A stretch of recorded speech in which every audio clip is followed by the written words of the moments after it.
We now want to cross over to our city center to just get to understand this particular ruling even better. I'm now joined by Dr. Emmanuel Manyasa, who is an education specialist.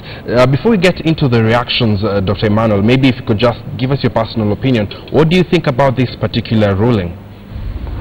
I have to say that I am impressed with the way the courts are handling this matter, and I think that I'm not very sure that the teachers' unions are not happy, and I think parents are happy, and I think this ruling is made in the best interest of everyone involved. Where does it put the education crisis? Because for one, the Teacher Service Commission had published new term dates. We also have the court calling on teachers to go back to work on Monday, and we also have the examinations. It is important that we understand that the main stakeholder in all this are the children, and especially the candidates who have exams in a few weeks' time. So the sooner the strike is ended, the better for those children and for everyone. So I agree that it is important that anything else, any other plan that has been there, be modified in line with this ruling that has been made today. The strike has entered its fourth week, and among those people, just like you've said, who are affected are the students. What kind of impact do you think this ongoing crisis has on the national exams, which are just about to start? Of course, we know that children from private schools were going on with their classes, while those in public schools were not attending classes.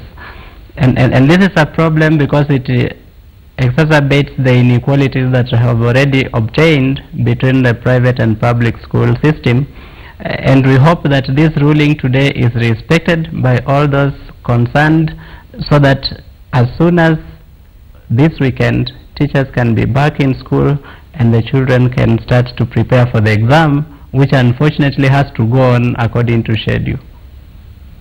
And obviously we've had a number of stakeholders when it comes to the national examinations trying to urge the Teachers Commission to at least push these examinations a bit further to allow students more time to read. What do you think about this opinion?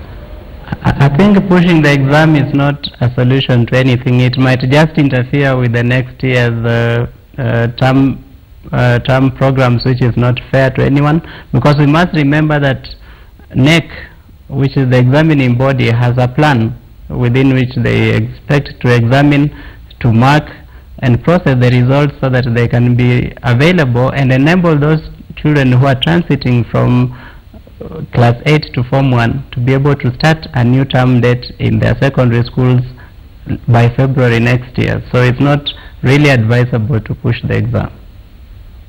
Okay, thank you very much, Dr. Emmanuel Manyasa, an education specialist, just giving us his take on the ongoing teacher strike and the new ruling that has been made today by the Industrial Court.